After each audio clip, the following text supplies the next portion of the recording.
It's a casualty with Aman and B. It's a casualty with Aman and B. It's a casualty with Aman and B. It's a casualty with Aman and B.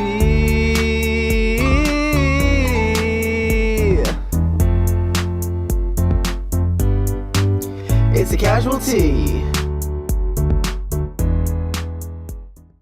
What is going on? It's a new year, and guess what? My favorite segment of the Purple Pants podcast is recording an episode, and I am over the moon, elated to be here. I finally tracked him down. I had to put a GPS on his car. I had to knock on his door. I had to call him from a blocked number. I had to pretend I was in drag. Okay, for him to respond to me, but we are here making it happen. We are back with our first casualty of the year, 2026. Welcome back to the podcast, my co-host, my friend, my brother, my movie date partner, my supposed to be Peyton with a twist partner, but we'll see how that goes. Mr. Aman Adwin, welcome back to the podcast. Hello. Yes, Brice did have to send the FBI, the IRS, the CIA, Homeland Security And to did. me because it has been a season. Okay, it has been a season in life that has been very, very hectic and very. There's a lot going on, but I am here. I'm happy to be here as always. I've missed you, Brice. I've missed the listeners and everyone that enjoys the Purple Hands podcast and the casual tea. And we're here because there's a lot of stuff going on. Okay, just as the two of us are going through a lot of stuff, the whole world is going through a lot of stuff, and we're here to like try to make a little bit of sense of it or just rant about it. So I'm excited to be here. Yes, I am just excited to talk to you, get to see you, get to yell at you, and get to tell people, yes, the casualty has Yes. not been recording because of Aman, not me. Okay, the casualty is Aman and B, but the issue I is can't Aman, dispute it. not B. I can't But dispute anyway, it this time. Aman has a lot going on, as do all of us. So, please be patient with us as the baby boy is entering in a new chapter in his life. And so we have to give him grace. And so anytime we could get him, we will take him. But again, we haven't caught up in such a long time. I'm curious to know how your holiday was, how your new year was, shit, how your Halloween was, shit, how your summer was. I mean, like, how was your 2025? It was good. It was good. I feel like we talked in the summer. We definitely talked in the summer, right? I It's mean, okay, sure.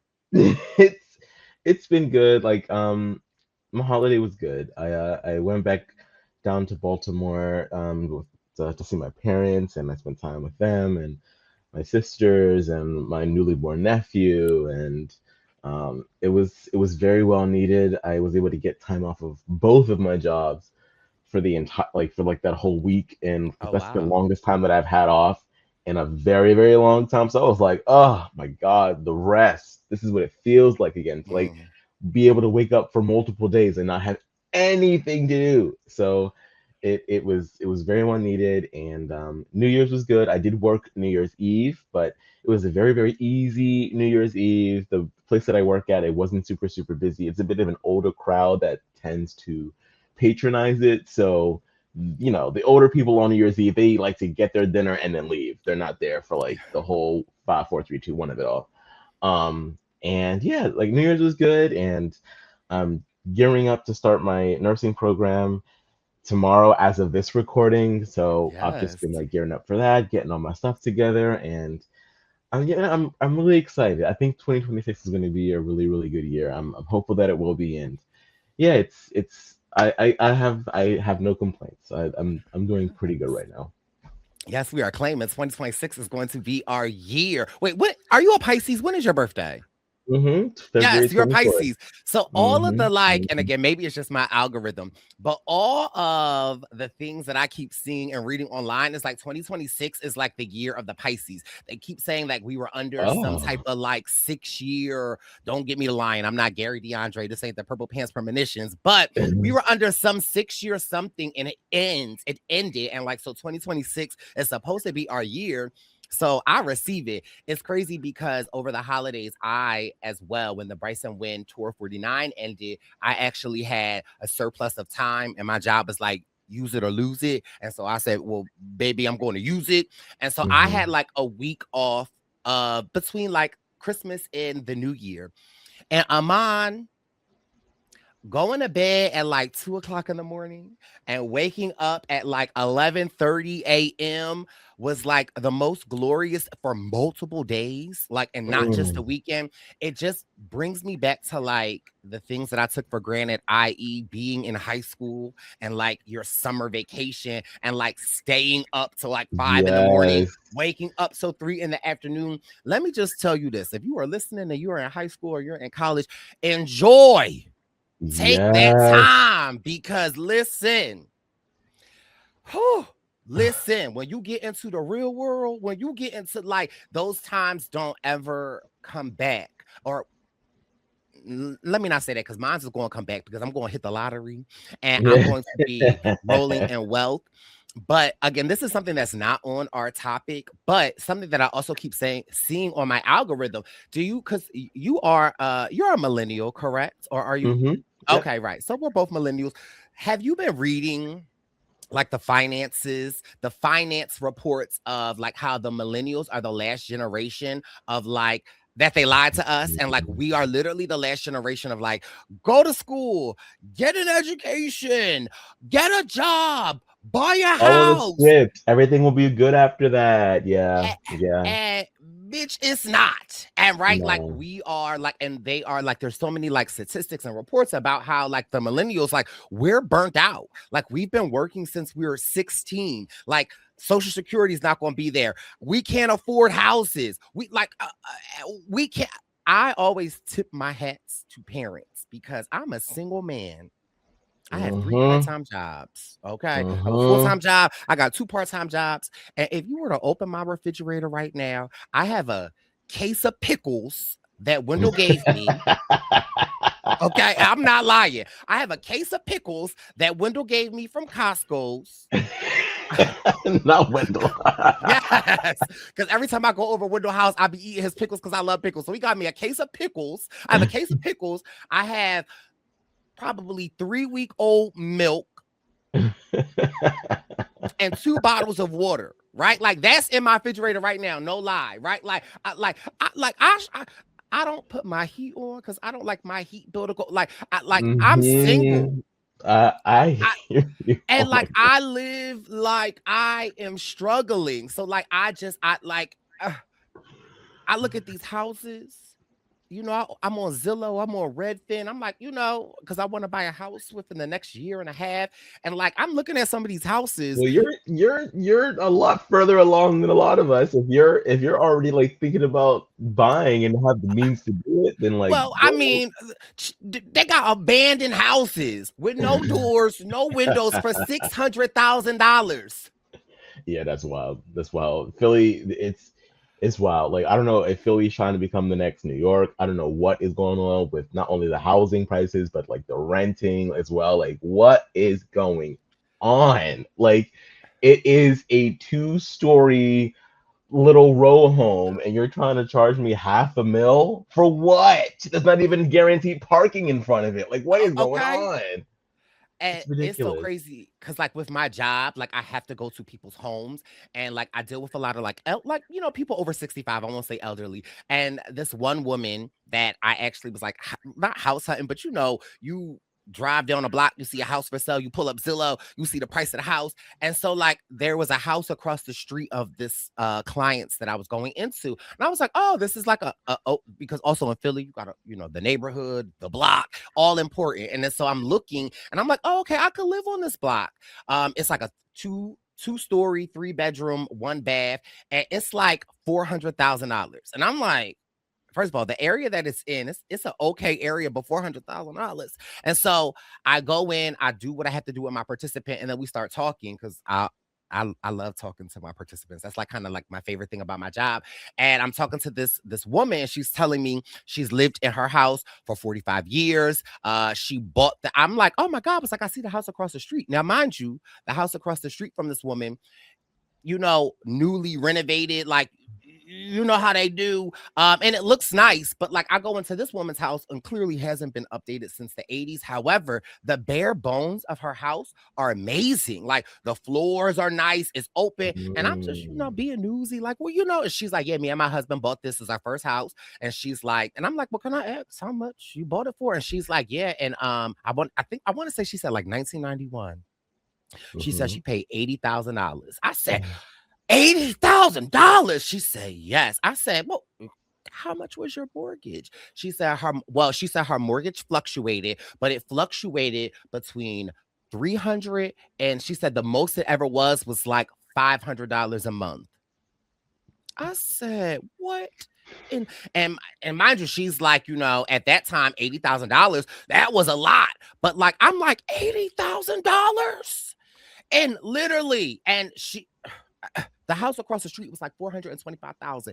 And she was just like, yeah, she was like, for this area, I don't know who's going to get it. I'm just thinking to myself, ma'am, you might want to sell this house and you should sell it to me. And listen, I buy it for you for $180,000. But like, yeah, it's just crazy. Just the amount of money that we are making. Just the cost of living, the cost of rent, the cost of food. Like, it's just, I again salute to parents out there with children, single parents. I don't know how y'all are doing it because I am barely staying afloat myself, Aman. I grew up in Pittsburgh, and the house that I grew up in, our family owned it. My great grandfather, before he passed, he actually used to live with us. He bought the house, and I want to say it was in like the 1960s, 70s. And he was a steel mill worker. Like Pittsburgh, Pittsburgh is famous for like its steel mills. He was one of those men right in there working every day. And he was able to purchase that house for about 50 grand back then. And now they are gentrifying the hell out of my home neighborhood, and there are houses that are $1 million across the street. He paid $50,000 for that house in the 1950s, 60s, and now they are trying to buy it from us, buy it from our family. Like, I don't know how my phone number got associated with like my address back then, but like I keep getting like texts and calls like, hey. They always use my parents' names, like, hey, so-and-so, do you want to talk about selling your house? Half the time, I'm like, well, I'm like, if mom and dad are not replying, I certainly will. Like, yes. But even then, they're trying to, I know that these houses that y'all built a couple years ago are $1 million now, and you're trying to buy ours for $200,000. Raise it up. Raise it up. So yeah, it's ridiculous. Something has to change. I don't know why it is so like it feels like ever since I got out of school, like high school and college, it's when the world decided to be like, all right, put everything on a hard mode. Right. And why? I don't get it. I agree with what you said earlier. If you are a younger person and you are in high school, you're in college, savor the time that you have, because your time is truly your own when you're that young. You can do whatever you want. And I know that sounds kind of like blase, but like life will suck you up. Adulthood will suck you up. It takes your time, it takes your energy, it takes your money, and you don't realize just how exhausted you are until you get one chance to sit down and you're like, damn, I am tired. So yes, savor your time, enjoy your life, do the things that you want to do right now, because you're gonna have to like schedule it in Google Calendar for the rest of your life, and then you might not even get to do it that time because your friends can't do it. So you got to find a common date that all of y'all 3 years from now.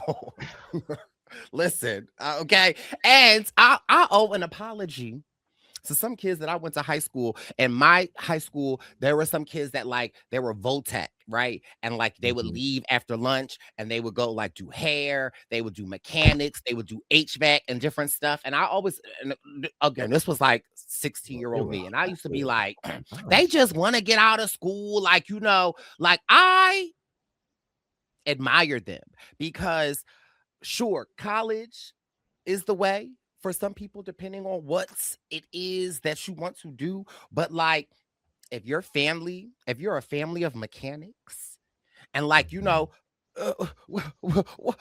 why go to college if you can learn a trade like just some of these trades And that they you started could making good learn ass money without, too. okay, make amazing money with no debts, right? Like, and Mhm. again, I just think of some kids that like go to school, don't know really what they want to do, and like they get what's that degree, the uh criminal, Associates? not the associate, or no, the like I don't know. It's called like what's the common like degree that you could get, like cultural arts or like a bachelor, Like, I don't, like just one of those got you. generic. I know what you're talking about. Yeah, yeah, yeah, yeah, yeah, yeah. And like you're $80,000 in debt and you have this degree that you're like, well, what can I do with this? And like, it just like sometimes The follow your bachelor's. passion. And I do Mhm. agree to the younger generations because I do feel like a lot of them don't really subscribe to what we subscribe to. And they're kind of just doing their own thing. That's why I love when I see content creators talk about they make a $7 million a year. Listen, make sure you save that money.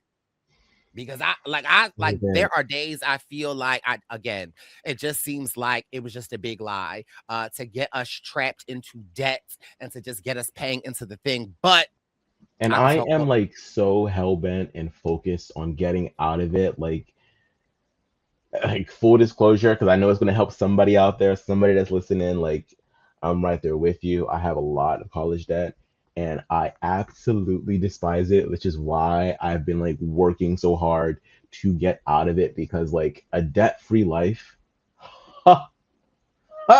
your mm, time becomes. It's not even about the money. I don't need to be rich. I don't need to be like extremely wealthy. That's not even really what I really want in life. Like as I'm becoming an adult, like I realize that like money is like it's not like the end all be all mhm, for me. I just want my time. That's mhm. what I want. I want my time. I want somebody like a friend of mine to say, "Let's do this that day," and I can say Let's yes, yes, and I can like yes, mm, like I feel ugh, that. Like I always say, like I don't, I mean, sure, being rich, being wealthy would be nice, but for me, I just want to be financially free. Like I want to be able to travel when I want to travel. Like, and again, I don't need luxury. I travel with people that like luxury, and for me, I've come to realize I like a low budget. I like to, you know, mhm, I like a little. Give me a hotel with a breakfast, okay? Give me okay. mhm, Like yes, I like that. So again, I'm so with you, and you're right. It's more about your time. Give me a little money, but I'm just saying, like, for me, it's more about like the experiences and the time. And again, the more and more I look, I'm like, I'm getting older. Like, time is fleeting. And mhm, I don't want to feel like, again, with my job that I do, I work with like 65 and older, keeping them out of nursing homes and in the community. And I just hear so many stories of these people retiring at like 70. And then mm, after they retire, their health just drastically declines. Like, I don't want that type of freedom. I want my youth. I want my joy and I want my time. And I don't want to have to be like struggling to pay Peter to pay back Paul. And so it's just something so interesting. And so, like you, I am working extremely hard to be debt free and to create a life that I want to live. And so, again, if anybody is yes, listening, like, you are not alone. We are in here in the fight with you. But again, they lied to us. They they absolutely lied did. to us. They Okay. did. They really did. Because like, and sometimes I'm like, well, Amon, you didn't have to go to such an expensive college. You didn't like you could like also you didn't complete what it is that you wanted to originally. Like I wanted to like I was on the pre-med track. Like by this time, if I had stayed on track, I would have been like out of residency by now and probably making decent money as a doctor. But I'm like, but at the same time, I'm like, why should I have had to have done that in order to be able to afford a house, Right. be able to just like enjoy my life? Like why like you shouldn't have to be a doctor or a lawyer or any of those things in order to just have a good life. That's Mhm. crazy. That's ridiculous. It's insanity. Like you should, as long as you go to school, you do well, you don't even have to go to college. As long as you are working hard and you're working diligently and you're doing your fair share, you should be able to live a good life. But for whatever reason, we have allowed capitalism to tell us, Mm. yeah, no, you have to do this, and this, and then maybe you'll have a good life. That's crazy to me. That's entirely insane. But what are we gonna Well, do? well, What are we I gonna mean, do? hopefully in our lifetime we can break the curse and we can pave a way for the younger generations to have that dream of freedom. This is supposed to be the land of the free. And whoa, we know that's not true. But anyway, let's get into some of the topics that we have for your casualty that have been specially curated for you. Um, the first little tea we got to talk about is, our boss, our man, Mr. Robert Sesternino was on the Traitors season 4. So I started watching the Traitors with Sari Hmm. and watched season 2. Didn't really finish it. Watched season 3. I was like, oh, I'm all in on season 3. Okay, But they okay. but they based season 4, these first 3 episodes that they gave us last Thursday. Whoo! A lot, a lot, a lot. My overall take, I enjoyed it. I was pissed because first of all, let's just take a moment to talk about Mr. Robert Sesternino. First of all, Yeah. in my opinion, this is the goodest Robert has ever looked on television. Back when he played Survivor, Robert was young and a little kind of like chunky and like, but Robert on the Robert on the Traitors was giving me little nerdy Zad vibe. I was like, okay, Robert. So it was just so interesting watching Robert and like obviously being friends and knowing Robert in real life. It's just so interesting seeing like his nervous ticks and all the things of like Rob on the TV. Hmm. And so I was like so happy to see him. And so I enjoyed the Traitors. I was pissed that they got our man out, but there's so much I want to say. The one thing I do want to say is that like I was talking ish on Michael Rappaport, right? Like, of course, him as a person, ugh. But I Hmm. will say this, okay? I am happy he is still in that castle because, baby, he's He's delivering. shaking it up. He is stirring the pot, baby.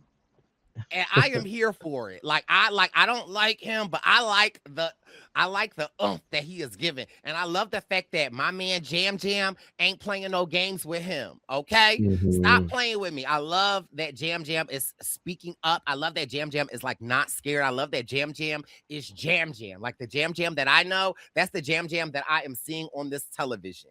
I also love my girl Tiffany from Big Brother. She is just Hmm. made for TV. She is amazing. She is her one-liners. I love the fact that she is clocking. She's checked in. I Yes. also really love my girl Candace Dillard Bassett from Real Housewives of Potomac. She is shaking the tables. Now, mind you, she's giving me a little bit of Danielle from last season, i.e., you doing too much. But I'm loving Candace. Like I love like the Congo line. That was iconic. Because I'm like, Crazy. girl, what are you doing? And the fact that Robert is in that kitchen, like they're doing a vote in plain sight. They're doing a vote in plain sight. Like Robert clocked it. Yes. What were your thoughts? I'm having so much fun. The Traders continues to deliver every season. It feels like one of those shows that like everybody watches. Like people that don't like normally do like reality TV and stuff are like clued in. Like I was talking about it um at work one day in the elevator with a coworker of mine, and like two ladies were behind us in the elevator and they were like, oh, Traders, yeah, yeah, yeah. And we were all like keying like real quick in the elevator about it. It's like I just love that it feels like there's such a community and an audience for the show. I am so upset Screw Lisa. Screw Candace, even though that's your girl. Screw Donna. Screw Rob. Rob R, to be exact. R. Right? Because like as soon as he was on the short list, they didn't even have I was not surprised at all, like, because they didn't like reveal immediately who Lisa and Rob were talking about when they were faking to play chess. I was like, I know it's Rob. I know it's Rob. I know it's Rob. I know it's Rob. I know it's Rob. And I was just so, it's like being able to like watch a car crash and you know it's about to In happen, slow but you motion, cannot yeah. do anything to stop it. Like I was just like, oh my god, like it pissed me off to the nth degree. And it's like, sure, okay, take it as a compliment that like they were so hell-bent on getting him out. Also, the fact that the editors and the producers, they gave our guy his just due. Like they show that he clocked it. They show that he was ready to play. Mm-hmm. They like everything that he was supposed to do, he did, right? So it's just that, like you can't, the annoying thing about the Traitors is like there really isn't much that you can do to save Right. yourself except get a shield.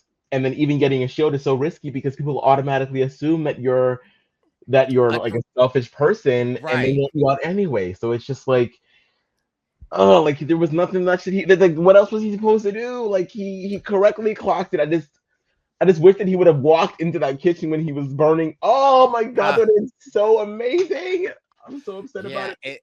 It just sucks because it's like Rob is, we know he podcasts about it. We know he knows it, right? And we know that, like, Rob, he wasn't trying to make too much noise. And, like, he's trying to just, like, but it just, when Rob R and Lisa were playing chess, and after, like, they revealed to us that they voted him out, and they show Rob walking in, talking to them, I was like, oh my God. But I also feel like because Survivor in these 3 previous seasons of the US Traitors, the Survivor players have been such a dominant force.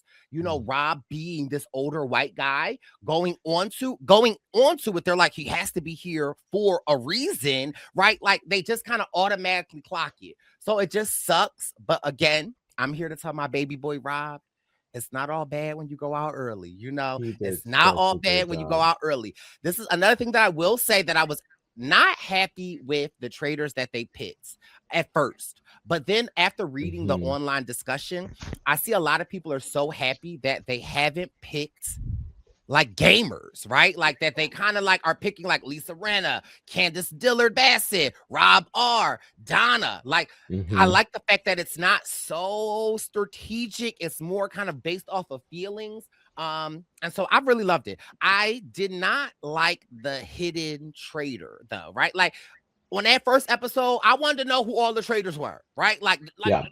stop playing with me. Like, let us know. So I wasn't happy about that. And I was gags when it actually was Donna. I was kind of surprised too. I think that they did a good job at like really showcasing that, is it her, is it not her, would she be Right. the perfect traitor, but would she be the most perfect traitor that it's too obvious to pick her? Like I really I didn't know it was going to be her when she was ultimately voted out. And I agree with you. I listened to our friends Puya and Mike Bloom talk about the episode, and Puya kind of like nailed it perfectly for like what, like, because I couldn't quite figure out like why I wasn't vibing with the secret traitor of it all. And he basically said like, you're just prolonging it. Like it doesn't, you're isolating this one trader. They don't know who the other traders are. They're kind of forced to like play this game by themselves. If you're going to do that, then just make them an entirely separate trader or Confessional. whatever. Yeah, and make them have an entirely different like winning condition. They can win by themselves. That would be so much more interesting. It's like when you play games like Mafia or One Night Werewolf. You have the werewolves, and those are the evil team, and then you have people that might be like on the werewolf side and can win as well, or you have someone who's like the town drunk, and all they want to do is like get voted out because like that's their goal, and they win if they get voted out. Like you should have done something like that, because having this person get isolated for the entire time, and then eventually they just get added into the traders is like, what was the point? Like Right. that was kind of silly. And I kind of And feel bad that Donna, like, because I really like Donna. Like I know I said like screw Donna and all that, but like I really enjoyed watching her, and it was like very interesting to see um somebody like, as old as she is, like, play this game and be as established as she is and play this game. And she looked like she really, really, really wanted to be there. So I'm sad that, her time was cut short, and I would have enjoyed being able to, like, sort of like be in her head a little bit more Right. as she was navigating this whole secret traitor of it all. And especially if someone like Donna, when you do get voted out, right? Half of your airtime is cut because they're keeping you a secret. Like, and so Yep. that's I didn't Yep. I liked it, but I wish that us as the viewers were kept in the loop a little bit more, like you said, like Puya said as well. But needless to say, I will be clocked in this Mhm. Thursday. Wendell and I might do another little watch party. We did one in New York and it was so fun. And so we might do another one in Philadelphia. So if you are listening, like, make sure you stay tuned to the Brice and Win Hey. Present Instagram, because we might just announce a little pop-up. Nothing big, just some, I just, watching with gamers is fun. Yeah. But again, shout out to Rob, our boss, our zaddy. He did his thing. And You did sometimes your big one, and they should just have him back. They already brought Dorinda back. okay. Bring them back. Bring them back. Okay. Oh, and shout out to Ian too. We love you too, Ian. I feel like Ian's departure, I feel like it's getting overshadowed because everyone was like so hyper-fixated on Rob, as they should be, because it's his first time back on reality TV in quite a few years. But Ian, we're sorry as well. Like, you kind of got the shit end of the stick as well. But I would have loved to have seen Ian last a little longer too. So Ian and Rob, y'all both did y'all thing. We love y'all. Heavy on the Rob, though. That's our dad. Okay. All right. So let's go on to our next topic, baby. Mr. Tyler Perry. Okay. He is making headlines early in 2026. A second sexual assault lawsuit was filed against the filmmaker Tyler Perry as of January 2026. The plaintiff, Mario Rodriguez, an actor model who appeared in Boo Medea in 2026. Rodriguez is alleging that between 2015 and 2019, Perry used his industry influence to make repeated unwanted sexual advances.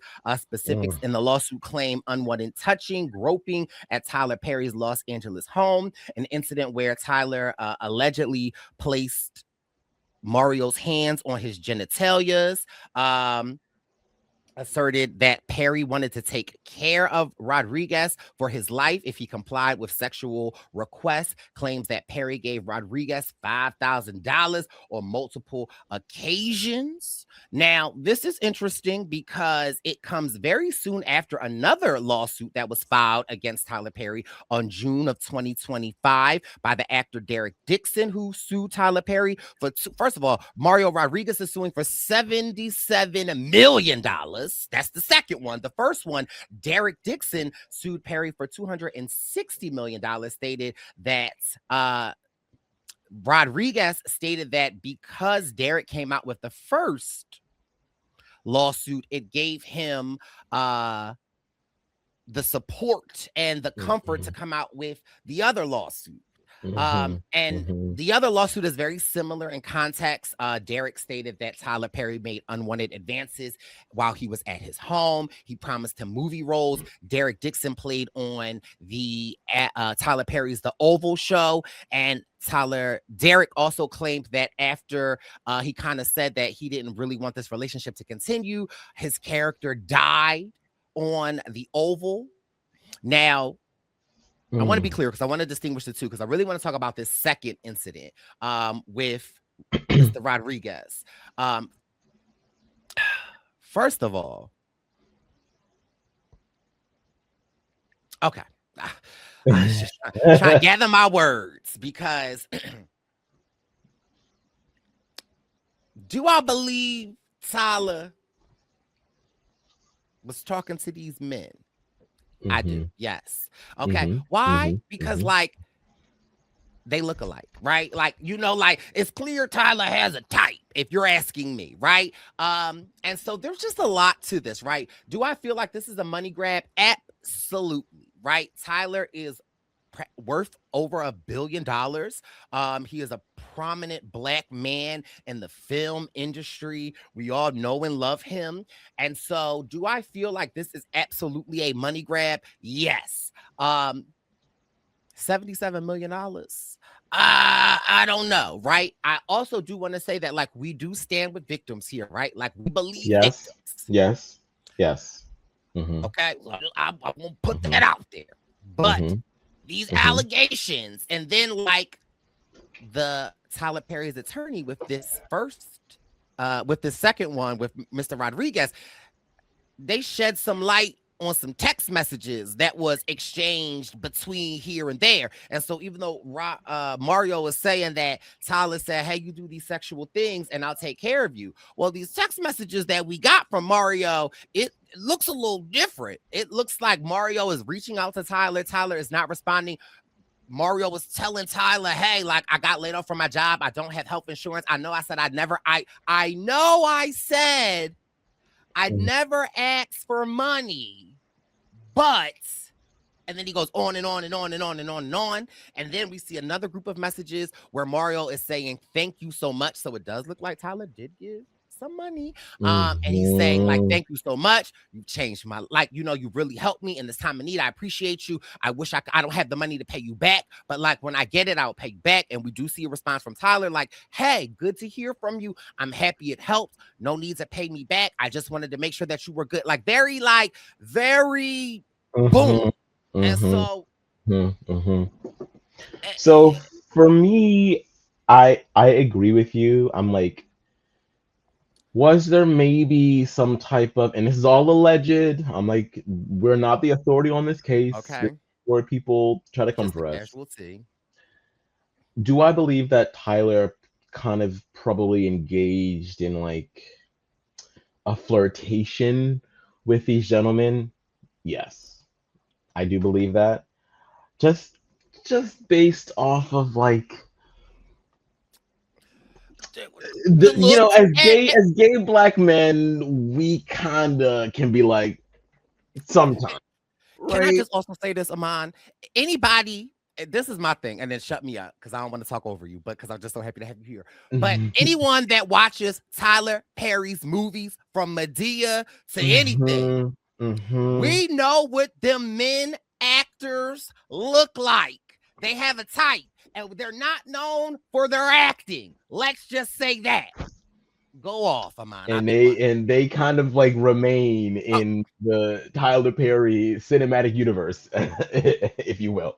okay. So like I believe that there was probably something going on, but at the same time, I do think that two things can be true, in that there's probably these men that understand or can clock that Tyler isn't out and are trying to take Mm-hmm. advantage of that situation. But I also believe that Tyler, even if he is engaging in these flirtations, I think that he's also very smart and very well read and knows how far he can take it without really getting himself into trouble. That doesn't mean that he probably didn't slip up a couple of times, because I think that it is hard to live a double life. I think that eventually the truth always comes out, even though you don't want it to. So, as far as the Dixon case, maybe there was a time where like he was a little pushy because he was like, "Oh, well, you've been sort of like flirting with me this whole time, so I thought that this was Staying at all my okay." house, spending the night. Right. Yeah, I've been giving you my I've employed you. I'm changing your life. So doesn't that mean that you should be giving it up a little bit more? So I would not doubt if that happened. And that is wrong. That is still wrong. Even if there's a flirtation, if somebody says no, that should be the end of it. Like that, full stop.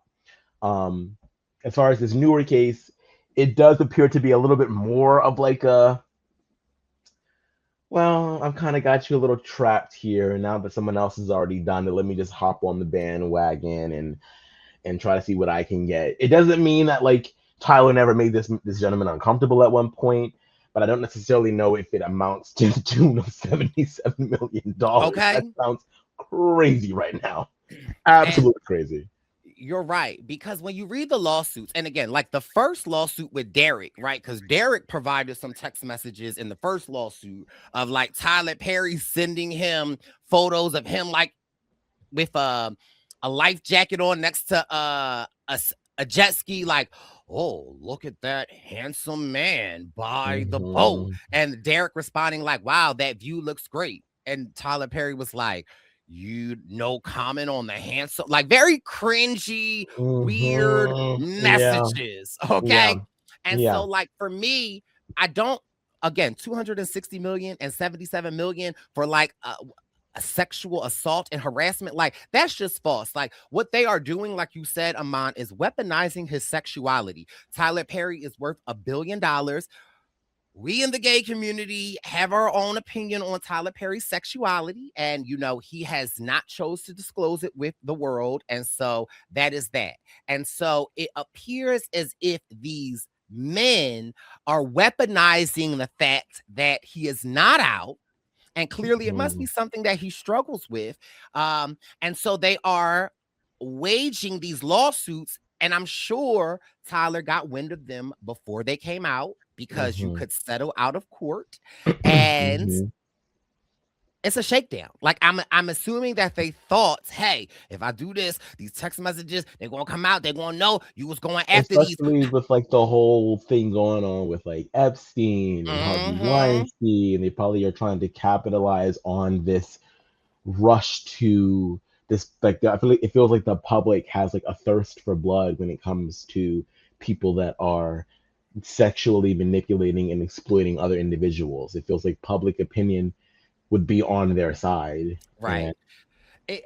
It doesn't seem like, again, in my opinion, from all of these allegations, do it seem like Tyler is engaging with these men and flirting? Yes. But it also very seems like, from my opinion, that these men know what they are doing. That, like, it's Mhm. like these straight men that get up on these internets and the TikToks and they gay bait. Yep. They do these things to like attract gay men so that they can get their coins, but they don't want anything to do with them. But like, they want the dollar signs. And so for me, it really does look like they are using Tyler, and like first of all, because and that first guy, and again, because I just want to be clear, because we do stand with victims, but like this Derek The guy. Dixon case feels a little more like, okay, maybe there is something here. This newer one is kind of like, But the Dixon guy repeatedly spent the night at Tyler Perry's house and said, like, mhm. and I'm just like, why are you going back? And again, I do understand Tyler was his employer, Power power dynamics, power you dynamics. So I know. do understand that. And so, like, I Mhm. get that. But it Mhm. just feels like, I don't know. And I also feel like a part Yeah. of this, and I don't want to put this on Tyler Perry, but like, again, your right to come out is it's your own personal journey. But we've talked Mhm. about this before in the casualty, where I do feel like, and it's just my personal opinion, you can agree with me or not, but I do feel like Tyler, in the position that he is in, for young gay black men like myself and you to look up and to see this black gay man, is inspiring to us, right? It And the really fact is. that you choose not to reveal that, and again, that's your own personal right, but again, it just kind of like reinforces this. I don't know how to explain it, but like, it just, again, when we talk about growing up gay and black, and like how there aren't really many positive role models for us to look up to, and like, a lot of the struggles that queer, as specifically queer men of color, have to struggle with, or is like their identity. They don't know how to move, they don't know what to, and so like, here you are in this position, and you choose not to, and that is your right. But then clearly it opens you up to things like this, where you have these men that we've all said for years, like, why he keep putting these men in these movies that look a certain way and can't act. And this is what I will And say, they're and also like they're all muscly, and why are they muscly. always glistening? Why are they always like hard working, like sweat High on the yellow, brow, like light the high skin. yellow? Like, what You is know what it going on? reminds me of? And like, it reminds me of when these black professional athletes get money and they go after like white women, like, and like, Mhm. they get The into these like trophies. Yep. Shannon Sharp type of lawsuits, and they get themselves into the, like, this is kind of sort of what it reminds me of. But Mhm. I will say that, like, Tyler Perry in the first lawsuit has not settled out of court. It looks like the proceedings are going through. It looks like Tyler said, okay, you want to play ball? Let's play ball. Let's go take it to the court. And so there aren't really any updates on that, but just an interesting subject when it comes to just like men in power in Hollywood. And it's really interesting with Tyler Perry because he doesn't talk about his sexuality, but here we have these two men that look very similar. Yeah. Yeah.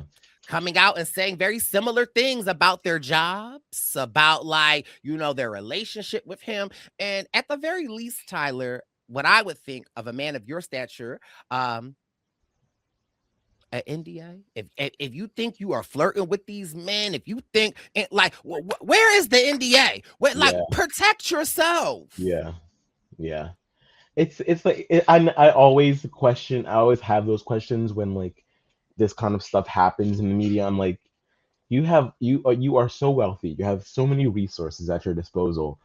Why would you not try to protect yourself by any means necessary? But it just goes to show that like having a lot of money doesn't necessarily take away anyone's hubris. It doesn't mean that they are going to automatically just like, feel like like I feel like sometimes it messes with your mind when you have so much wealth that you just really feel untouchable, or you feel like no matter what you always have something to fall back on. And in a lot of ways, like, you're proven right. Like we see what money can do for people, how it can get them out of so many sticky situations. So like if you're someone who didn't have a lot at one point, you see all of that messaging growing up, and then you find yourself in the same position when you're older. Of course you're going to probably like act a little reckless from time to time.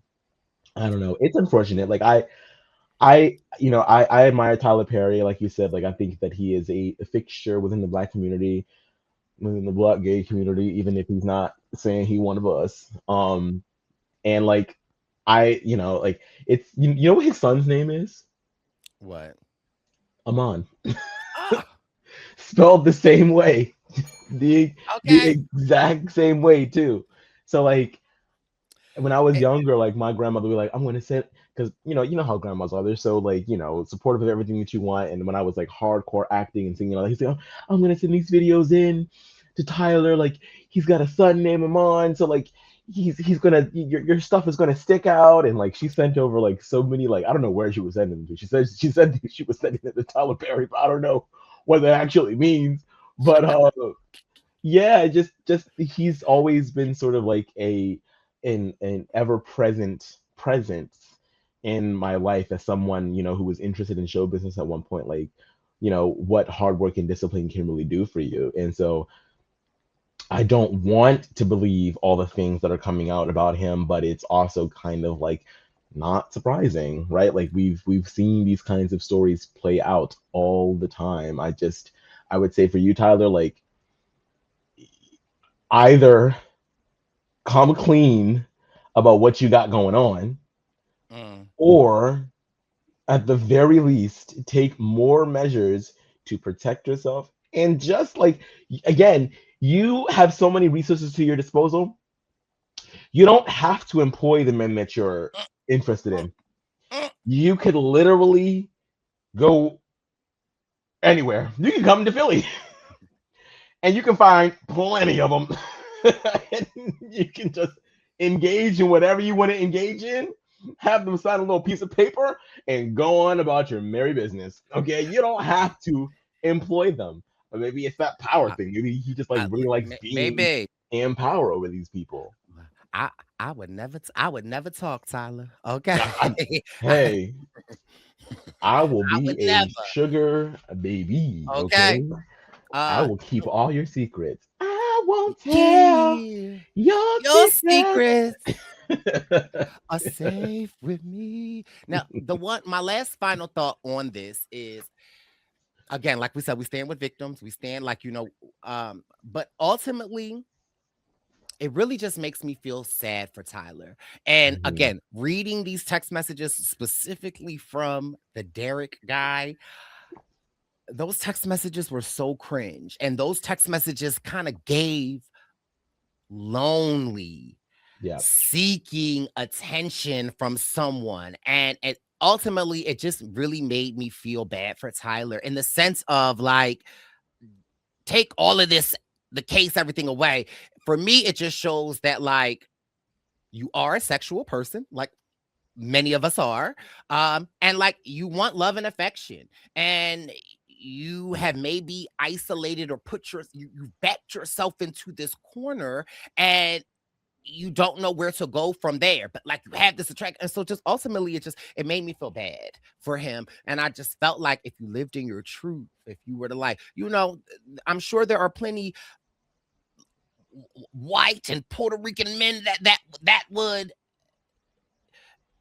enjoy you. But then it also and then there's a whole nother conversation that this isn't the topic for, but I mean, maybe I should just save it. But sometimes I do always kind of sort of feel a type of way, specifically like a black gay man, where like I feel like I always kind of the ones that are famous and have money, and they start like going after. It's and the they same always with the go basketball after, players, like we were talking about before. Right. Yep. They always go, and you can like what you like, but like when you exclusively like when the something pattern starts to appear, it's like, okay. It just makes me like where again, love is love, and I'm always open to that. But I just, but why are you only seeking for love in this specific? And so then that in my mind speaks to internal hate, speaks to a lot of different things. And so like you start adding all of that up with Tyler, then it's like, okay, it makes sense. Like it tracks. And so, and it feels like, because again, he is such, like, Tyler Perry will forever, he's going down in Black history as one of our finest. He always will.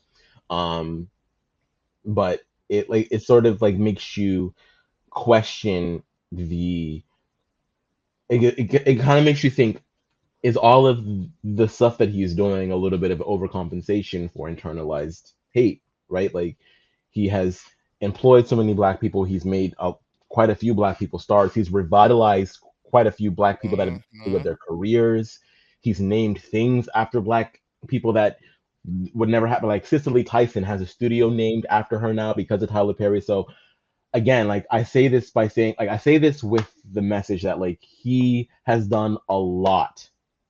He's done a lot, but at the same time, when you see stuff like this come out and you start to recognize these patterns, it's like,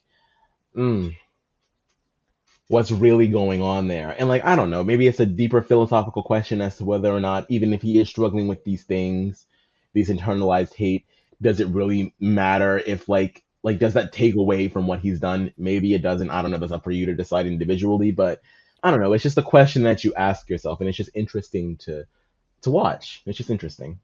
Yeah. Another interesting, there was a couple of lawsuits that came up, but I want to jump around a little because kind of in that same vein, I want to go a little gospel because like, Tyler Perry like really got his start from kind of like the Black church community. And here we have Donnie McClurkin. Okay.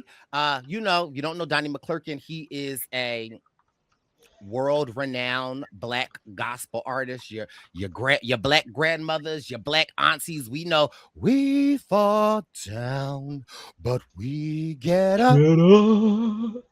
For a sinner's just a sinner who fell down. What was my song by him? It was he got a couple. What was that song? Barn. I'll think of it. You keep going. Okay, hold on. Because wait a minute, let me just oh my god, like I can like hear snippets of it in my head. I give my heart to. Not that one. I know that one, but not that one. Maybe it wasn't him. No, it was him. It was what are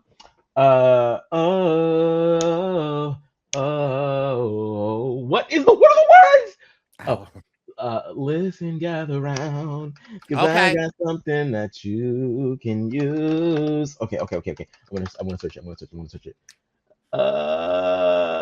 Yes, you can. Yes, you can. That was my jam.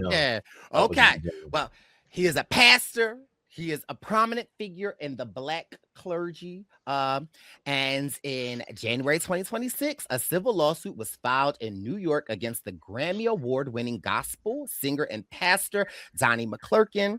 The plaintiff, Giuseppe Carletto, a former congregant and a personal assistant to McClurkin, alleges that McClurkin sexually abused and raped him multiple times between 2007 and 2015. The plaintiff describes a pattern of grooming that began in 2003 when Carletto, then 21, sought spiritual guidance for McClurkin regarding his sexuality. Abuse alleged occurred during private Pray the Gay Away sessions and work-related travel locations, including California, Florida, and Niagara Falls. The lawsuit includes a 2013 email allegedly sent from McClurkin after an assault in Niagara Falls, in which he refers to himself as desperately dirty old man and apologizing for forcing himself on him. This is an interesting one for a multitude of reasons, because assault is assault, rape is rape. Okay, like that's, I don't care if it's your favorites, if it's whoever. And so I'm happy that this plaintiff is telling his truth and going after Donnie the right, legally. What makes this case so interesting is because I'm not sure if people know about Donnie McClurkin, but there are always rumors that Donnie McClurkin was gay. People cited his mannerisms and all different stuff that, of course, you can maybe correlate to being gay, but stuff that you can't correlate. I always feel like when people say, oh, you acted gay or mannerisms, I always feel like that's really particular, specifically with like Black men, because like white men, or they can act the same way and they don't get accused. But with Donnie McClurkin specifically in the church, always kind of like speculations of that. Donnie McClurkin has, in his memoirs, self-entitled Donnie McClurkin, has outlined his struggles with his attraction to men. And where it becomes a little problematic for me with Donnie McClurkin is that we all know Andrew Caldwell, right? I was delivered. I don't like men. I like women. Mr. Delivered. Right? We all know him from social media. Well, Donnie McClurkin was the first one of the I was delivered, because Donnie says that he was delivered, that God took those same-sex urges away from him, and that like essentially he prayed the gay away, and that he still struggles, but with will and faith, he doesn't participate in the homosexuality spirit. And that's where my problem lies. And again, this is kind of sort of specifically to the Black church, because like, and I'm not saying all Black churches, because there are some Black churches that really incorporate and support the LGBTQ plus community, but we all know that sometimes Black churches are not the safe space for a young gay person. They demonize homosexuality. Meanwhile, the choir director, the musicians, the pastor, we all know that they're a part of the community, but yet they will get on the pulpit and speak hate. And so with the amount of young queer people committing suicide, on drugs, affected, the amount of hate that takes place in a queer person, specifically a Black queer person's life, and yet we are taught that the church is supposed to be the safe haven, and yet again, just more internalized hate against it, and which brings me back to Tyler, and like with his type of men that he likes, I often wonder like his upbringing, because he was brought up in the church with his grandmother, and so like I wouldn't be surprised if he experienced this. And so for me, it's just like my one issue with Donnie McClurkin is that like you're preaching and telling these people that you're cured. First of all, you can't be cured, and I don't care what nobody say. You can maybe choose not to indulge in something that, if that's how you feel. But like, let's be clear. What Lady Gaga said it the best. I was born this way. Okay, Okay, it's not a choice. Things are on the right track, baby. I was I was, born this way. No and matter so, gay, straight or bi, lesbian, transgender, alive, I'm on the right track, baby. I was born to survive. Ooh, there ain't no other way, and, baby. I and, was born and, this and and so, yes, and so again, here we have another prominent figure in the Black community that admitted, hey, I did have these deviant thoughts of men, but God delivered me. And Then why are you not touching o- him? and not only like he delivered you, now you are seeking these young, maybe questioning men to come into your counseling, and you can pray it away, where it seems like more of grooming. Like that's kind of where my issue with the Black church comes in at times. And like I feel like it's just the hypocrisy. And to even take it to these lawmakers, these Mm-hmm. conservative lawmakers, okay, Mm-hmm. that these the no trans in the women's bathroom, no same-sex marriages, none of this homosexuality, baby. Y'all breaking grinder at these GOP conventions. Like it just That was is. crazy. It's like the same people that are confessing and saying all of And this Grinder stuff. is so messy for that. They are so Yes. messy for being like, oh. Like again, these men in the pulpit. And I remember growing up, who was it? Wait, maybe it was like my older, I had an older gay cousin. And I remember I was like struggling, like middle school, eighth grade, seventh, eighth, ninth, 10th grade, of like being bullied and being teased. And like I just specifically, random story, specifically just one person, like in the men's, like we would be in gym, like for swimming. Get away from me, right? And like all, like I just remember like torture. It made my life horrible. And I Mm. remember seeking counsel, like my older cousin. And my older cousin, he was like, the ones that scream at the loudest, Brice, he was like, he probably like you probably trigger something in him. And like, and so fast forward years later, I'm out on 13th Street. Who do I see across the street? But again, it's a gag. And mind you, they looked a mess. And so mind you, and I Yeah. was okay, but a mess. Time wasn't good to him, but time has been good to me. But again, it's these people that project. And that's kind of sort of my issue with the church, where it's just like, y'all don't want to address it. Let's not talk about the Catholic priests.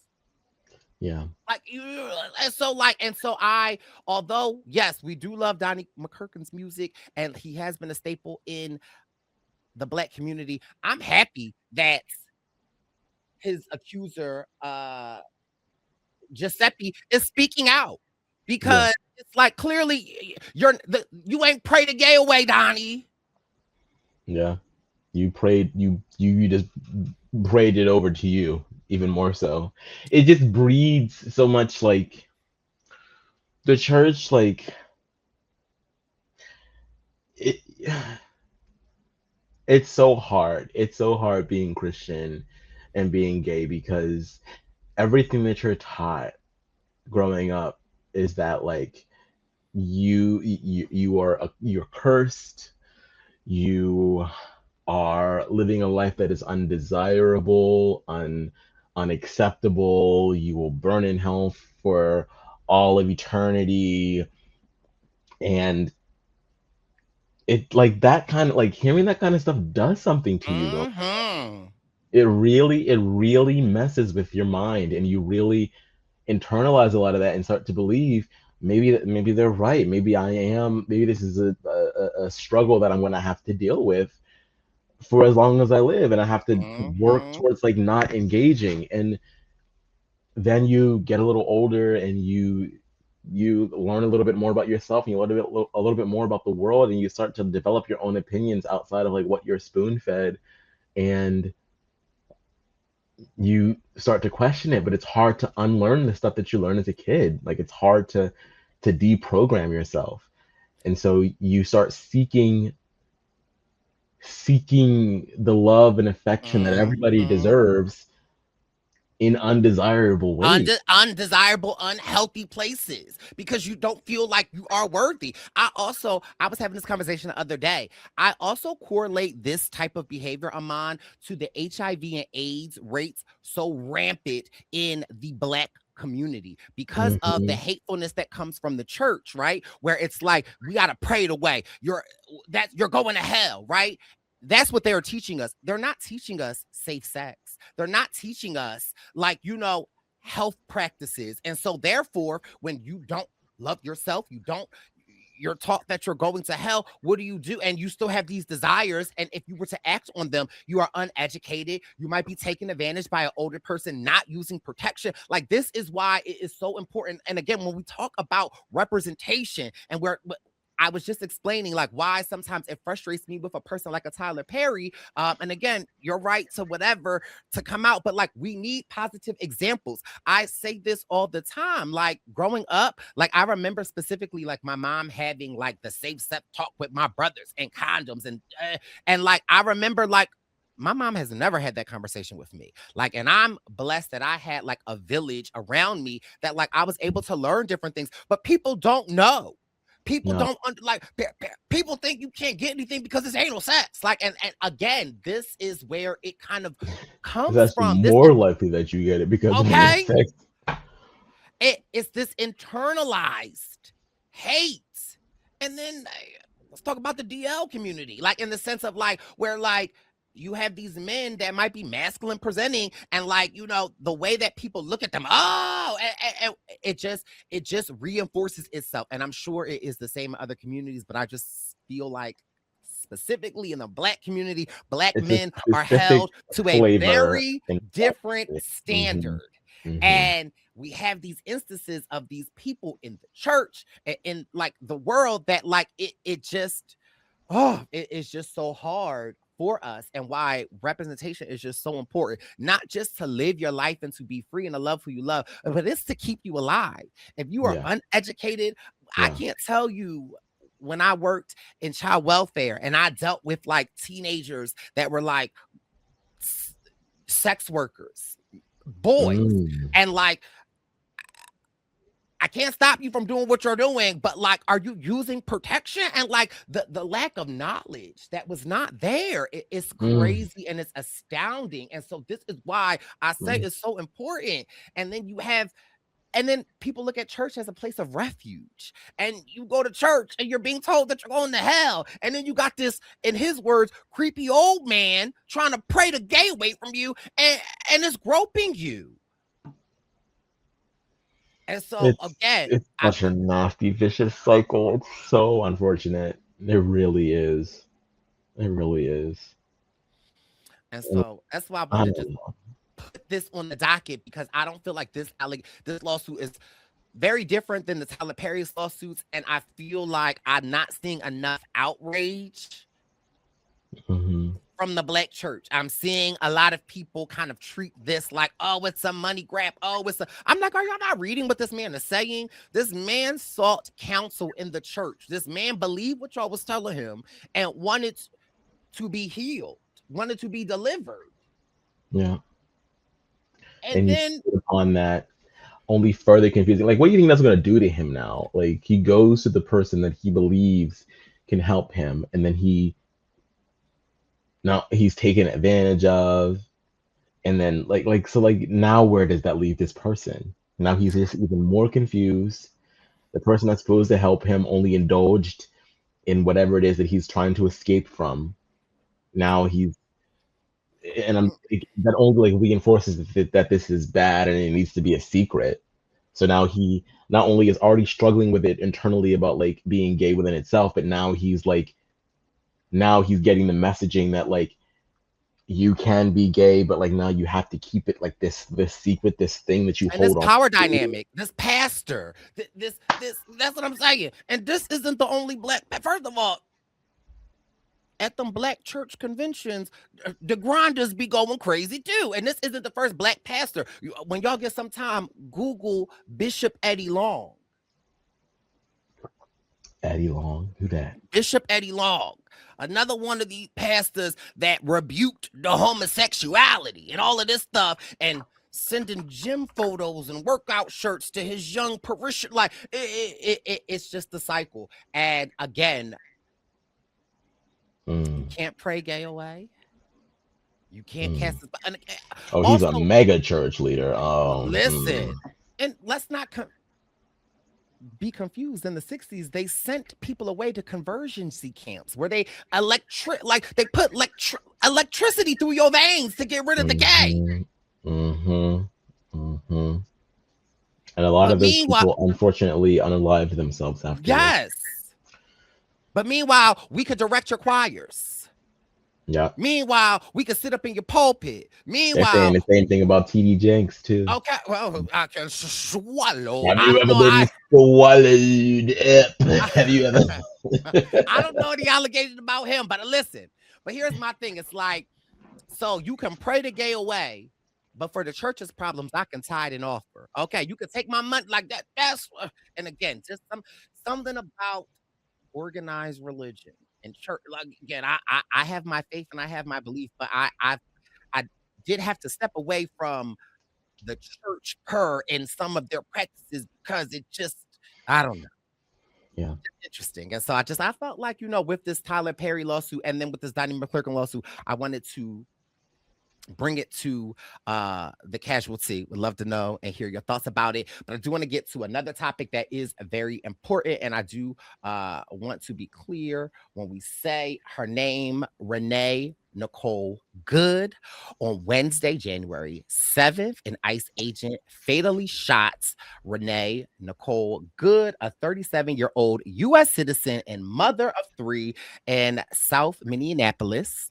The incident has triggered nationwide outrage and protests. The ICE agents were trying to perform I don't know if you want to call it a raid, a stop, but like good patriots have been doing all around the country, they've been trying to intervene, trying to stop, trying to warn the community that ICE is around, trying to save their neighbors. And Renee and her wife were one of those people.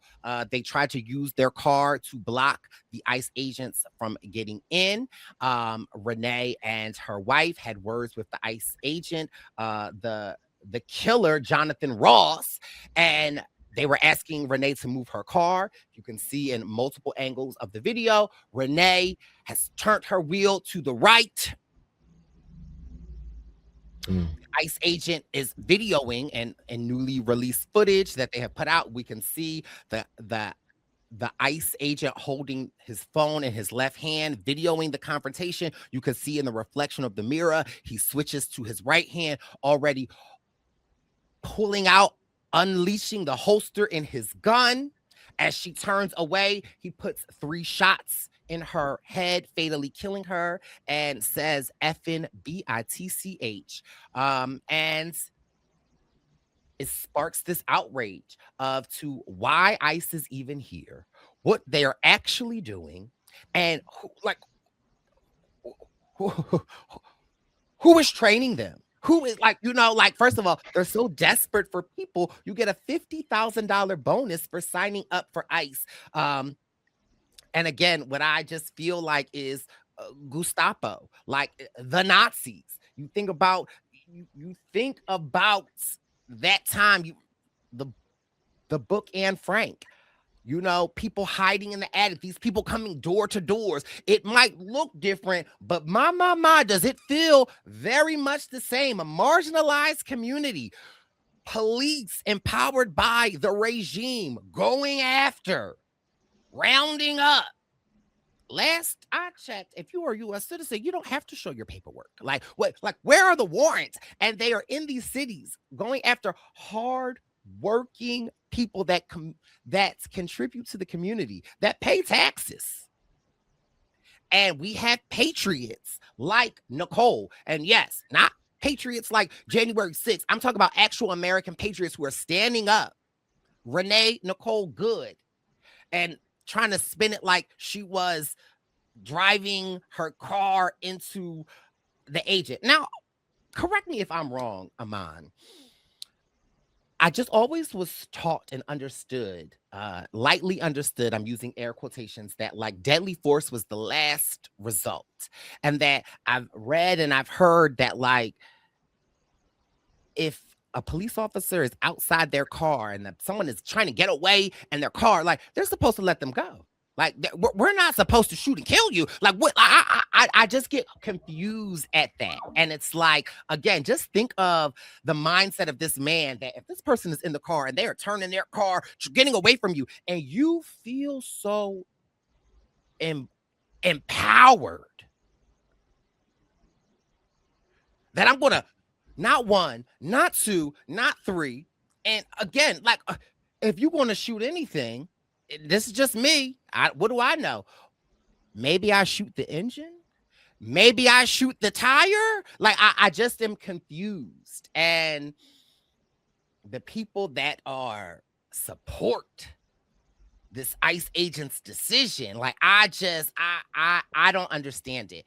And it just scares me because you have this current administration, your current vice president coming out saying blanket immunity, they were well within their rights. Like, I'm sorry, what? That's the thing that like I want people to really take home and to be outraged about is that it's very likely that nothing is going to happen.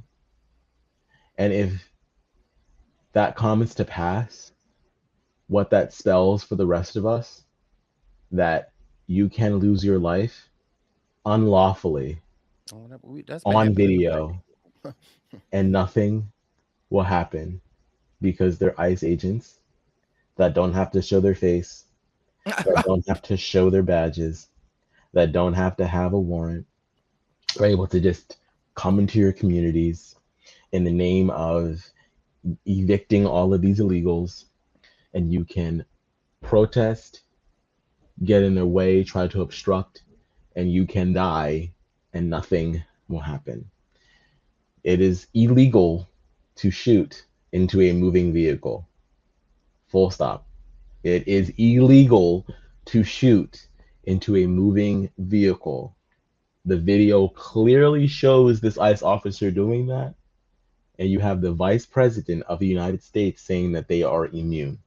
You have the whatever the fuck her title is, Christy Numbskull, as far as I'm concerned, saying, "Oh, this person was a domestic terrorist, someone who has no history whatsoever of ever being a domestic terrorist, never had anything going on in her life like that ever. Now all of a sudden, she's a threat to American society." And he shot into her car 3 times as she's driving away. A mother of 3. A wife. Gone. And nothing is going to happen. We're in a very, very, very, very, very tenuous time here in the States.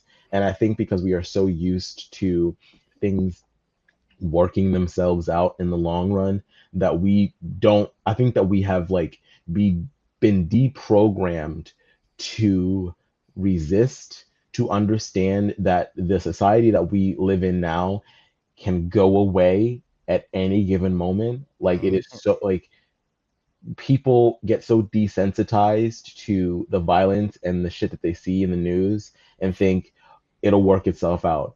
No, freedom and running from dictatorships and fascism is like what this country was built upon. And this country has gotten a lot of things wrong in its development and in its creation. I'm not saying that America is a perfect place, but it is one of the freest places that you can live in modern society. But it can go away just like that, given whoever is in power. And we are witnessing the slow erosion of our rights. I think that people need to pay attention. They need to protect themselves, and they absolutely need to start voting and getting these people out of office.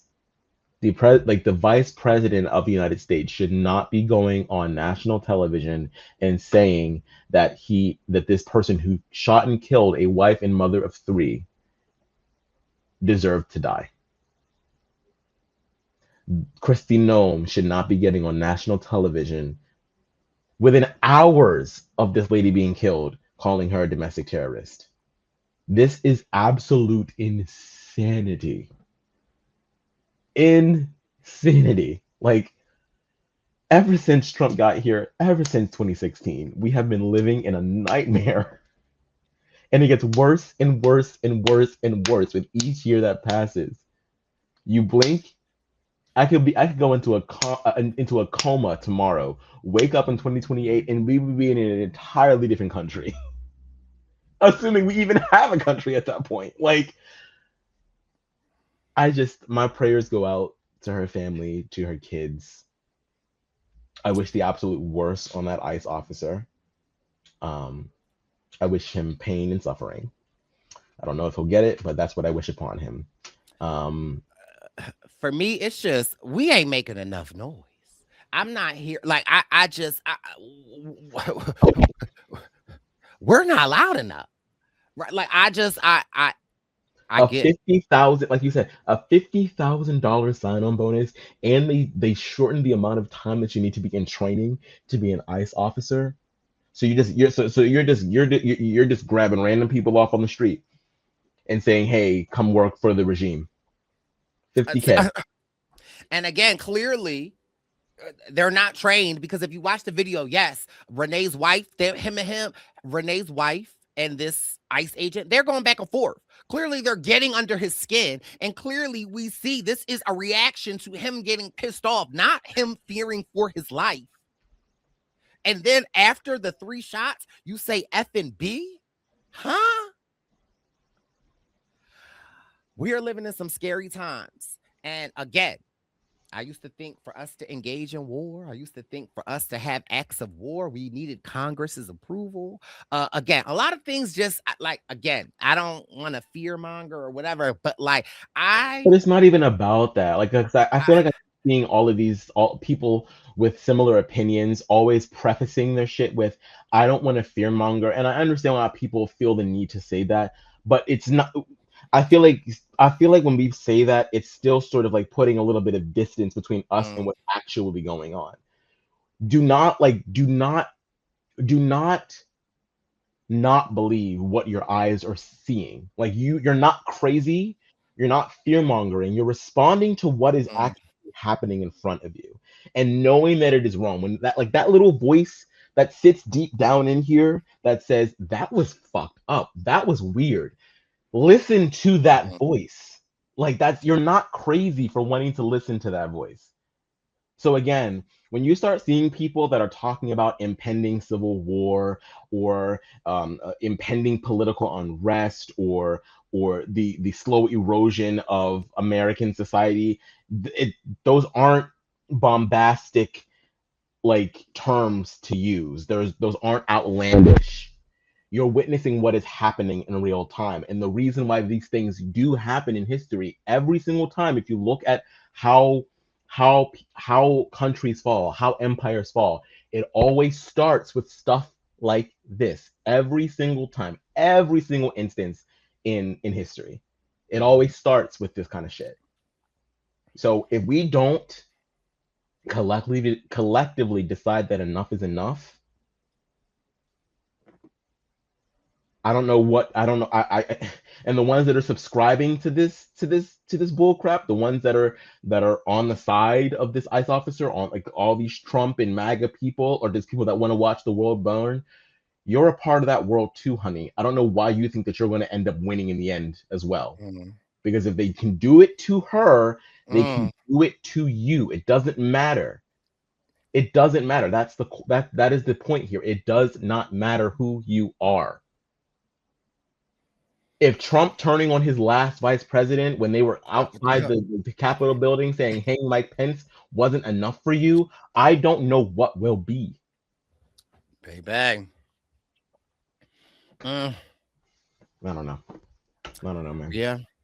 And Philadelphia's known for a lot of different things. And say what you want about Philly, but Philly, after the incident, held a press conference, and our police chief, Rochelle Bile, and what is now going viral, has said, calling ICE fake made up law enforcers and telling them you don't want this smoke. She vowed to prosecute any federal officers who committed crimes in the city, stating that they would not be whisked off and their identity hidden, and that she would stand on business. A lot of people from Philly, they love or hate Larry Krasner, but Larry Krasner, our district attorney, standing with our sheriff, warned that any ICE agent who commits a crime in Philadelphia will be arrested, tried, and convicted. He specifically noted that presidential pardons would not apply to state court convictions. And so I was happy to be from Philly, and my city, along with many other cities, and even the Minneapolis mayor, who was getting heat, but said, get the F out of his city. So I this type of stuff, say what you want about Philly, whatever, but like, this is the type of stuff that I want to see. And I would like to see it happen. I like, because they're in Philadelphia. They're in they are in Philadelphia. I have, again, people that I work with, that I have to go to people's homes. People won't open the door. Like, in some of my community that I serve, they won't open the door for me. I have issues of like, how can I complete and do my job? And again, I understand, right? And so I'm, you know me, I've always been creative. I've always been, well, listen, if I need to see you in person and I need to be at your home, can I sit on your porch? Can you open your blinds? Can you answer these questions? If you're okay with that, I get it, but it's a real thing. Yeah. And so I just, here on the Casual Tea, we're not scared to share our opinions and talk our talk. But yeah, for me, it's something that's got to give. Yeah. And I think that the power is in the people. There were a lot of protests this weekend, and it always will be. It always has been, and it always will be. And what I just said about like how systems fail and how communities collapse. The one thing about like how they've always been rebuilt is because the people decided that they had had enough. That is another thing that history has taught us. So like, it's not all doom and gloom. It's a reminder about like the power that you possess, the humanity that you possess, what coming together can really do. Like, we have to, or else what is the alternative? What's the alternative, y'all? So, yeah. And then our last topic, I just wanted to put on this for some transparency. Am I saying it right? Transparency, right? Transparency. Seasonal depression, y'all. I don't know about y'all. It be out here. But seasonal depression has been whooping my behind. I have been not like myself. And the thing that always scares me with my seasonal depression is my ability to act, to like put my face on when I need to, and like do, I can show up, but I am just telling God behind closed doors, the baby boy is going through it. And again, seasonal depression is not new to me. I have often in the past been real honest about it, but like this winter has been significantly hard for me, and I've been struggling in silence, and I've just been doing my own thing. I've been very distant, and so I just do want to issue an apology to some of my friends that have been reaching out, that have been texting, and I have not been responding, but you see me online and doing things like I'm just asking for a little grace. I love y'all very dearly, but I'm just struggling. I'm not happy. I'm just hard to explain. Yeah. And so I just want to say it's real. Like, there are times where I'm like, I hate my life. I hate my job. I hate all this stuff. I just want to be by myself. Those are like real thoughts, real feelings. And I just am like, how much more can I take? And I just curl up in my bed and I just self-isolate. And I do recognize that it is not healthy and I probably should not do that, but it is a coping mechanism of mine to self-isolate. And I know it's not healthy, but and I'm working and I'm, doing and taking the steps that I need to take to help support myself. But I just wanted to just put that on the T subject because I don't know about anybody else, but like specifically this winter has been like detrimental to my mental health. And I've just been like, I've been struggling and I'm just like not like myself. And I just hate the facts. And I hate when I have to like smile and I hate when I have to and then there are so many people that like reach out to me that want to talk Aman and like the normal Brice. I love to talk to people. I love to hear. But like I just don't have the time for people that want to put their problems or just they want to like dump on me. Like I can't be a dumping ground, and especially not right now in this season. So respectfully, I'm trying to set these boundaries. I don't have the energy to talk. I don't have the energy to, because if you were to pick up, I'd be like, what? Huh? Okay, like then you think I like you'd be like, why you got an attitude? It don't got nothing to do with you. But I've just been like, so I've just been, how have you been? I think something that like I've been trying to remind myself and to teach myself is that like when you have like those low moments or those low seasons and you are comparing it to normal Brice, normal Aman, whatever, I think it's important to note that like the low season is also normal. That's also you. Like those aren't two separate people. Those are one and the same. And that doesn't, it's not bad. Like we have, like life is full of highs and lows. We enjoy the highs, we hate the lows, but they're there. That's just, no one is ever 100% happy and not depressed all the time. I think if you are, you're on cocaine. Like it's just, that is life. And I think that sometimes like the world doesn't do anything to help us. I think that that's really the issue, is that I think in the wintertime, like if my theory, like my psychological theory is that like the winter is meant for us to sort of like be a little bit more indoors. We can't be outside. We're supposed to come together as community. We're supposed to sort of like hunker down and like prepare for the upcoming year. Like that's what the winter is for, in my opinion. It's all about like coming in and then rebirthing for the spring. But because of capitalism and because of like the world that we live in, we don't really get a chance to really do that. We get 1 week, and sometimes you don't even get that. You get the week of Christmas and New Year's. That's your little safe haven of the winter to prepare for the entire year, right? But the winter lasts 3 months, and we just don't get any time. We don't get any time to like take stock because we're so busy working and pushing and starting these damn resolutions and then feeling the guilt of not like following through with them. And it's a lot of pressure that we put on ourselves. And no wonder we're fucking depressed. No wonder. It's because like it feels like we're starting from behind the gate. So like look, I encourage everyone to, when you're having those moments, use them as a signal that your body and your mind is telling you, slow down, take a second. Self-isolation, I agree, is not always the healthiest solution, but sometimes you do need those moments to yourself to be like, okay, hold on. No influences, no external voices. What do I need right now? Find whatever that is, nurture whatever that is, slowly and surely, and don't rush yourself to be 100% okay. It's not always going to work, right? Like, and that's okay.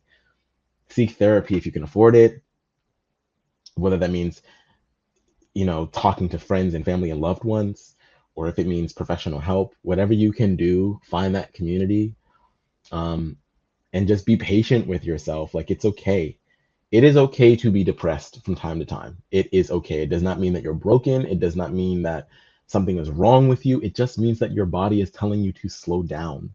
And I think that that is something that I have been trying to remind myself so many times, because it's so easy to pathologize that part of yourself and to think that it is not something that is of you. But like in the same way that we get sick from time to time, like it's impossible for you to walk through this world without getting sick, right? You're gonna catch a cold, you might get the flu from time to time, you might catch strep throat, like, but that's part of the human condition. Like you're not meant to live in a bubble, right? So like why would we not expect the same thing of our mind? Our minds are gonna fall short from time to time. That's okay. It's all right. So I hear you, Brice. It's been kicking my ass a little bit too. Like, especially with all the shit that I have going on. Like, I'm like, oh my God, like this is ridiculous. I can't do this anymore. But that's okay. That's okay. Like if you need to curl up in your bed from time to time, eat nasty junk food, do it.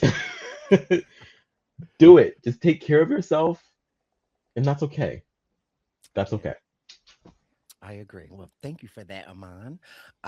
Another thing I wanted to add was I wanted this to be like vulnerable and positive in a way that we live in Philadelphia. And like if you are on the West Coast and more on our, Philadelphia, New York, we're recording this on Sunday, the 11th. I believe if my research is right, I believe Friday, January 16th, the sun will set at 5 p.m. So we've made it through the darkest storm. And so from there, the sun will continue to set later and later. And so the darkness does not help with our, seasonal affect disorder at times. And so I just want a little positive report that we can look to it not being dark at 3:45. The sun is beginning its reign to start setting later and later. And so that is something positive that I would love to end on. It's been such a long time. And one of my favorite things ever is just getting to sit and talk the casual tea with my friend Aman. And so I thank you graciously for always making time and giving your unfiltered opinion. It is always a highlight and I look forward to it. So thank you so much, Aman. You have been missed. I have missed you too, Brice, and I've missed all of you.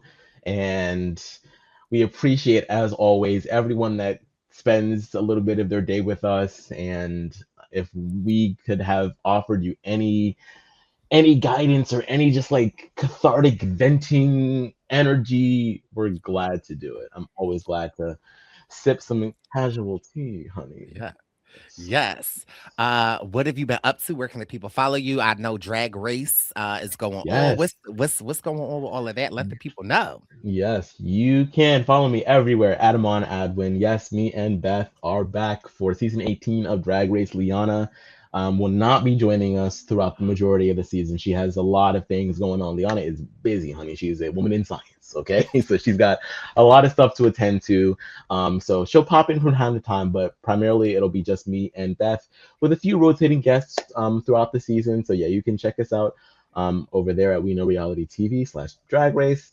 And yeah, that's kind of it for me. I'm just I'm out here living life, back in school, and just trying to keep my sanity. Well, listen, you and me both. Well, we appreciate it. I won't give y'all a date, but hopefully sooner rather than later, we'll be back with some more casualty. We appreciate your support, and we will talk to you soon. Be well, be safe. Bye. It's the Purple Pants Podcast. You better listen in public, might make your stomach hurt. Ooh. It's the Purple Pants Podcast. You're trying to unwind, you better get that box wine. It's the Purple Pants Podcast. You're trying to get your snack, you better hurry right back though. It's the Purple Pants. It's the Purple Pants.